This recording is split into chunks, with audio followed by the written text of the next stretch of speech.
Olá, estamos aqui no nosso podcast AgroTI, hoje com os alunos Amanda e Guilherme, para falar um pouquinho sobre o trabalho deles, que é a aplicação de monitoramento e sensoriamento remoto na automação da irrigação, uma revisão sistemática. Queria que vocês se apresentassem e depois a gente dá início. Boa noite, meu nome é Amanda, sou acadêmica de Engenharia Agronômica aqui do campus, já estou no 10º período. Boa noite, meu nome é Guilherme, eu também sou acadêmico aqui do IFTO, do curso de Engenharia Agronômica, e como o professor já falou, o nosso tema que a gente trabalhou é sobre a automação da irrigação, né, a partir do monitoramento e sensoriamento remoto. Ótimo. Qual o papel crucial da agricultura na segurança alimentar e sustentabilidade global, na visão de vocês? Então, a agricultura ela tem um papel muito importante, né, para a sustentabilidade global, porque a partir da agricultura eu posso, por exemplo, produzir os biocombustíveis, né? É uma das formas. E aí também para garantir a segurança alimentar, ela é muito importante porque é a partir dessa agricultura que a gente consegue produzir o alimento, né? E aí a população mundial só vem crescendo cada vez mais, vem crescendo de forma exponencial, né? E como eu disse, se precisa de muito alimento, a agricultura é super importante, porque é ela que vai, a partir dela que você vai conseguir produzir, né, esse alimento. E a partir dessa demanda crescente, né, por produtos agrícolas, está relacionada também ao uso responsável pela água. Então, para produzir esse alimento, conforme eu disse, precisa da utilização da água, né? Só se produz o alimento a partir da água. E aí, quando essa água é usada de forma irracional, né? Quando utiliza muito mais água do que a quantidade ideal, do que a cultura exige, essa água acaba se tornando um recurso que pode... Um desperdício, né? Isso, acaba ocasionando desperdício. E aí pode ser que a gente acabe tendo a escassez de água, né?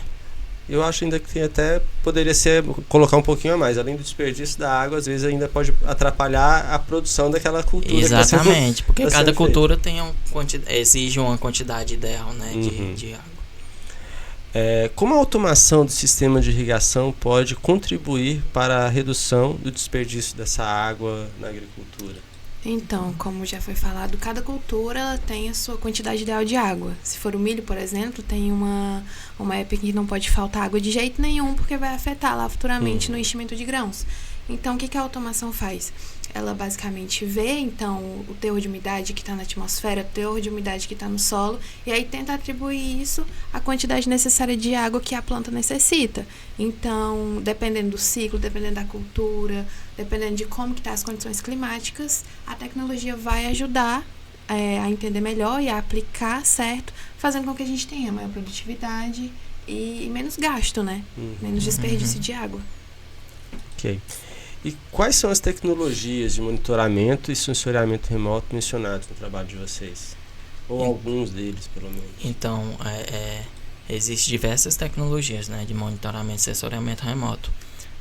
Inclusive, a gente citou eles aí nos nossos artigos. Mas, assim, o principal mesmo são os sensores de umidade do solo, né? Aí tem também imagens de satélite que pode contribuir, tem até drones também para o levantamento, coleta de dados, e aí a partir desses dados você consegue então entrar com a automação na irrigação, né? Aí tem diversos, mas os principais são esses mesmo, sensores, imagens de satélite, o drone e tudo mais. Isso. Quais são os benefícios que vocês mais perceberam da aplicação do monitoramento e sensoriamento remoto na agricultura irrigada? Então, de acordo com os artigos que a gente leu, estudou, conseguiu entender um pouco mais, o principal benefício é realmente a economia de água, né? Porque, como eu já falei, cada cultura tem a sua quantidade ideal de água para ser colocada. Então, você não vai colocar nem a mais nem a menos. É aquela quantidade ideal, quantidade exata.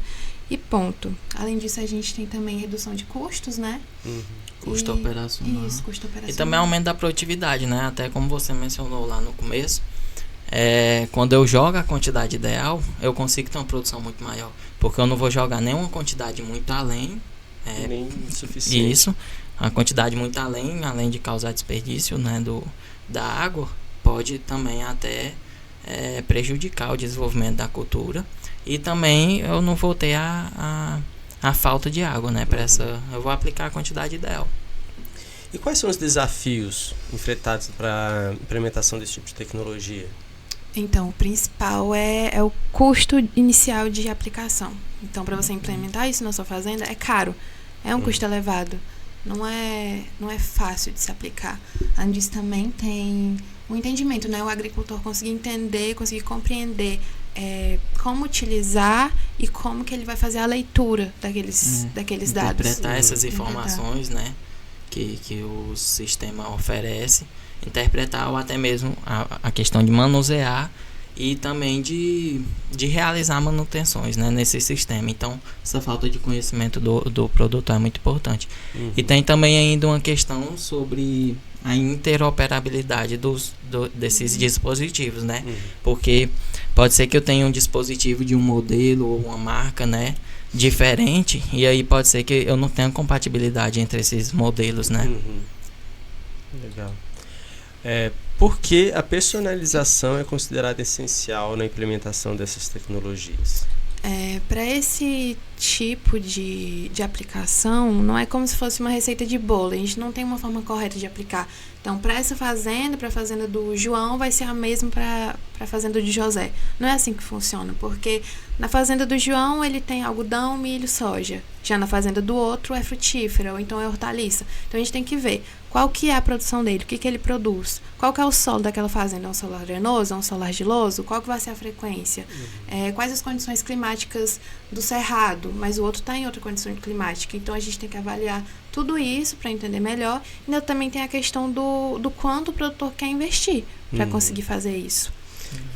Vocês chegaram a analisar se é viável para uma agricultura familiar, por exemplo, a implementação disso? Então, dificulta muito justamente pelo custo inicial, né, que a Amanda falou. Teve alguns artigos que a gente pegou que cita, inclusive isso, que é mais difícil para agricultor de pequeno porte, né? Como a revisão sistemática do trabalho de vocês contribuiu para a compreensão do estado atual da pesquisa sobre a automação da irrigação? Então, a nossa revisão sistemática, ela analisou diversos estudos recentes, né, então, primeiramente, a gente levantou esses estudos, aí a gente analisou, avaliou também a metodologia, a qualidade da metodologia de cada estudo, e aí a gente conseguiu extrair informações que tivessem alinhadas com a automação da irrigação. Então, a gente conseguiu ter uma visão abrangente e atual, né, de pesquisas relacionadas a esse tema. Legal. E qual o papel futuro esperado das tecnologias de monitoramento e sensoriamento remoto na agricultura irrigada? Não, a gente espera, o que é esperado é que continue crescendo, né, que mais gente consiga aplicar isso na fazenda. E também que continue transformando, né? Que essa automação da irrigação continue transformando a agricultura. Ou seja, eu aumento a minha produtividade da minha cultura e evito o desperdício. Então, eu mantenho a minha produtividade, eu aumento, sem degradar um dos recursos mais importantes que a gente tem, né, que é a água. E querendo ou não, esse é o futuro, né? Porque se a gente não cuidar agora do que a gente tem, futuramente a gente não vai ter. E a perspectiva é que continue aumentando a população. Então, a gente precisa utilizar a água de forma racional, do jeito correto. E como que vocês viram a questão de mão de obra para trabalhar com isso? Sim, questão de pessoas capacitadas para levar isso, seja para o agricultor familiar, seja para um grande produtor. Tem hoje profissional suficiente para trabalhar com isso? É também das dificuldades, né, enfrentadas. A gente até cita isso, que infelizmente falta capacitação ainda. Então, as perspectivas é que aumente cada vez mais essa capacitação, porque precisa realmente. Ok. Não, então, beleza. Muito bom estar com vocês aqui, falar um pouquinho sobre essa área que está crescendo exponencialmente, né? Fiquem à vontade para voltar outras vezes. O AgroTI está aí à disposição de vocês. Ok.